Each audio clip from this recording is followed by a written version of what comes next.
Assalamualaikum warahmatullahi wabarakatuh. Perkenalkan kami dari kelompok 3 yang terdiri atas anggota Alma Magufira, Hansa Muzamilus, Muhammad Firdaus, Rainer Julistian, dan terakhir Jalvan Navali Nadita Salma. Di sini kami akan membahas potret pembangunan di Indonesia serta perubahan paradigma pembangunan. Untuk mempersingkat waktu, langsung saja ke pembahasan. Untuk saudara Muhammad Firdaus, dipersilahkan. Teori-teori pembangunan serta potret pembangunan yang terjadi di Indonesia. Komunikasi sosial dan pembangunan. Pembahasan pertama adalah potret pembangunan di Indonesia. Potret pembangunan jalan tol. Jalan tol merupakan jalan umum yang memberlakukan kewajiban membayar bagi penggunanya dan menjadi jalan alternatif bagi jalan umum dan jalan lintas yang sudah ada. Sejarah jalan tol di Indonesia. Tahun 1978 merupakan awal dioperasikannya jalan tol di Indonesia. Tepatnya jalan tol Jagorawi dengan panjang 59 km termasuk jalan aksesnya. Pembangunan jalan tol yang menghubungkan Jakarta, Bogor, dan Ciawi ini dimulai tahun 1975 dengan dana dari anggaran pemerintah dan pinjaman luar negeri yang diserahkan kepada PT Jasa Marga Persero Tbk sebagai penyertaan modal. Kemudian dengan tanah yang dibiayai pemerintah, PT Jasa Marga ditugaskan untuk membangun jalan tol swasta sendiri dimulai berpartisipasi dalam investasi jalan tol mulai tahun 1987 dan berperan sebagai operator melalui penandatanganan perjanjian kuasa pengusahaan PKP dengan PT Jasa Marga.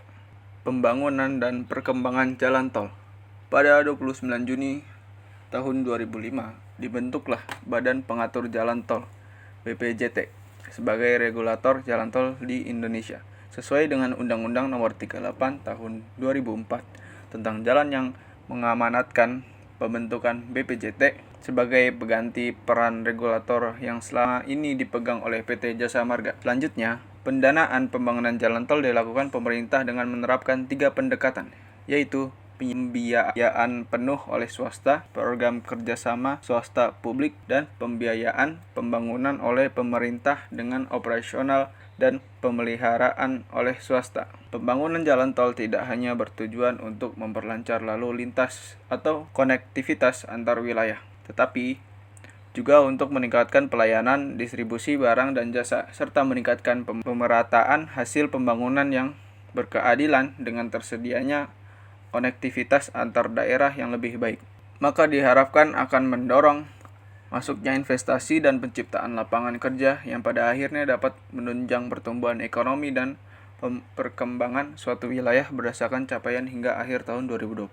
Kementerian PUPR telah melaksanakan sasaran kinerja pengembangan jalan tol di Indonesia yang mencakup panjang jalan tol saat ini telah mencapai 2.346 km. Panjang lajur tol telah mencapai 10.649 km, di mana jumlah transaksi harian sebanyak 3,4 juta transaksi. Pembangunan infrastruktur jalan tol di Indonesia terlihat signifikan dari tahun ke tahun. Diawali pada era Presiden Soeharto yang membangun jalan tol Jakarta-Bogor-Ciawi, Jagorawi, sepanjang 46 km. Pembangunan jalan bebas hambatan kemudian terus dilakukan di seluruh wilayah Indonesia. Pembangunan ruas jalan tol dirasa mampu meningkatkan roda perekonomian Indonesia. Hal ini juga merupakan salah satu prioritas pemerintah era Presiden Jokowi untuk mendorong pemerataan daerah sehingga tidak terjadi kesenjangan sosial yang besar antar daerah.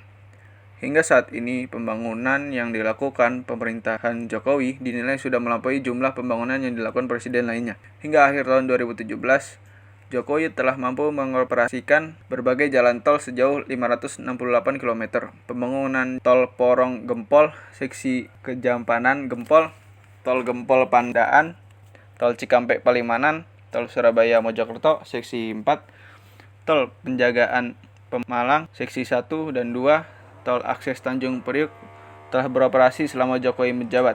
Tidak hanya sampai di situ, pemerintah Jokowi juga membuat target penambahan panjang tol di 2018 sepanjang 728,94 km dan pada 2019 sepanjang 564,43 km. Presiden Joko Widodo atau biasa dipanggil Jokowi begitu taktis dalam urusan pembangunan jalan tol. Di 2 periode pemerintahannya, pembangunan jalan tol dilakukan begitu masif di 2 pulau penyumbang ekonomi terbesar Indonesia, antara lain yaitu Jawa dan Sumatera. Di Pulau Jawa, Jokowi menggenjot pembangunan tol Trans Jawa hingga rampung seluruhnya, Merak sampai Surabaya di akhir 2018 lalu.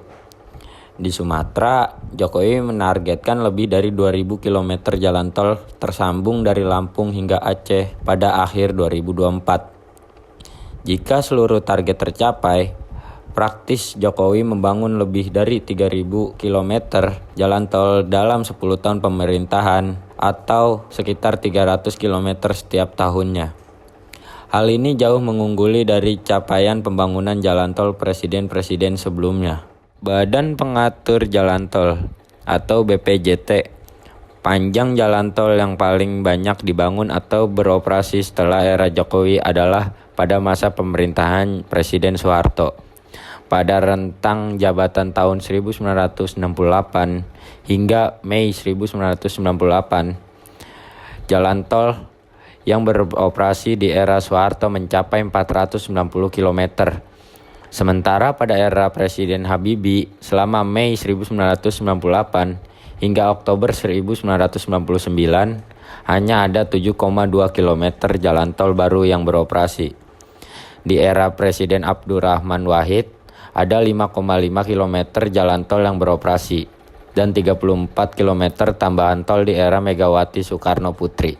Selanjutnya, pembangunan jalan tol di era Presiden Susilo Bambang Yudhoyono atau SBY tercatat 212 km. Jika dibandingkan, capaian Jokowi tentu terbilang fantastis dalam urusan pembangunan jalan tol. Memang, jalan tol yang sudah tersambung ke sejumlah daerah saat ini belum mendorong secara signifikan pertumbuhan ekonomi dalam negeri. Selain faktor global yang terus-menerus menjadi penghambat laju ekonomi Indonesia, dampak pembangunan jalan bebas hambatan itu juga harus menunggu konektivitas dan pembangunan kawasan agar saling terintegrasi. 2. Perubahan paradigma pembangunan. Pembangunan sebagai suatu kegiatan nyata dan berencana menjadi menonjol sejak selesainya Perang Dunia Kedua. Dengan merdekanya bangsa-bangsa yang tadinya berada di bawah jajahan negara kolonial, maka sejak itu pula lah mereka mulai berkesempatan untuk membenahi nasib masing-masing dalam arti membangun negara dan kehidupan rakyatnya. Negara yang baru merdeka tadi, menurut para ahli ekonomi barat, harus dibebaskan dari lingkaran setan kemiskinan. Antara lain, tidak mempunyai industri karena miskin, dan miskin karena tidak mempunyai industri.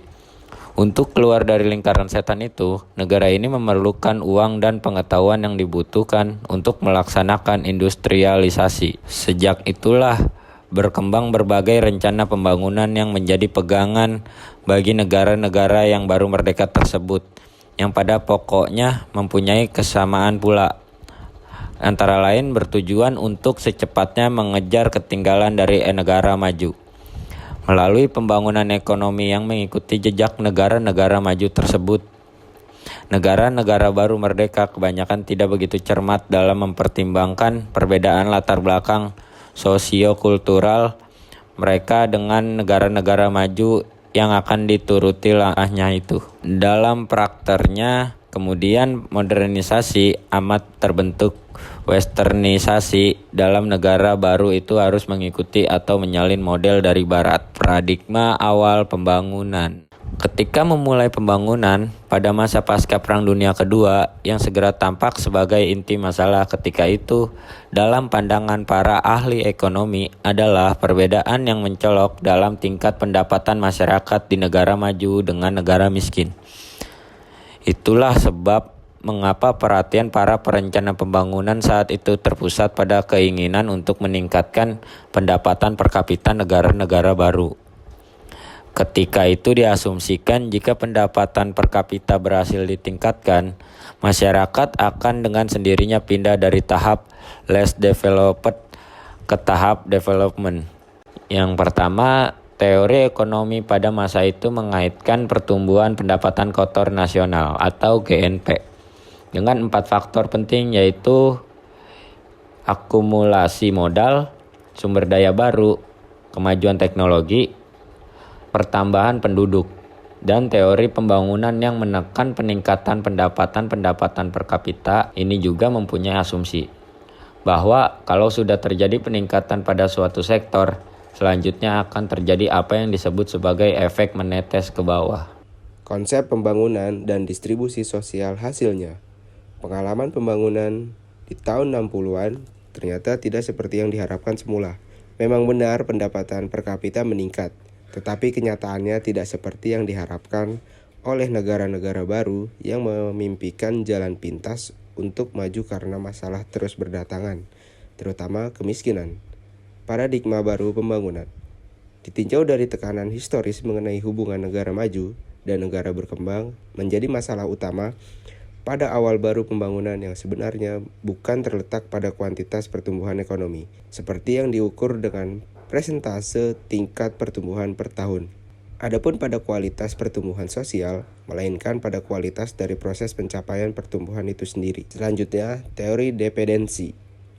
Secara garis besar yang dimaksud dengan dependensi adalah suatu keadaan di mana keputusan-keputusan utama yang mempengaruhi kemajuan ekonomi di negara berkembang seperti keputusan mengenai harga komoditi, pola investasi, hubungan moneter, dibuat oleh individu atau institusi di luar negara yang bersangkutan.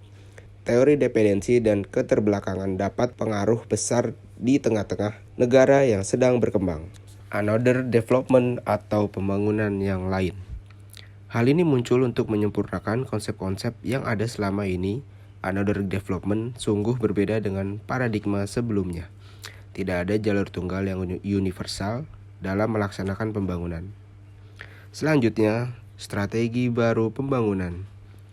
Pandangan Streeton tentang strategi baru bagi masa depan pembangunan merupakan ringkasan dari pemikiran-pemikiran koleganya, yakni penegasan mengenai yang pertama, pendekatan kebutuhan dasar mayoritas kaum miskin melalui peningkatan pelayanan sosial. Yang kedua, penekanan pada distribusi pertumbuhan sebagai indikator pembangunan. Dan yang ketiga, pertanian sebagai sektor prioritas ekonomi dan pemberian kredit informasi, inputs, dan infrastruktur pasar bagi kaum miskin. Dan yang terakhir, teknologi padat karya dan tepat guna lainnya. Demikian yang dapat kami sampaikan, kurang lebihnya mohon maaf. Wassalamualaikum warahmatullahi wabarakatuh.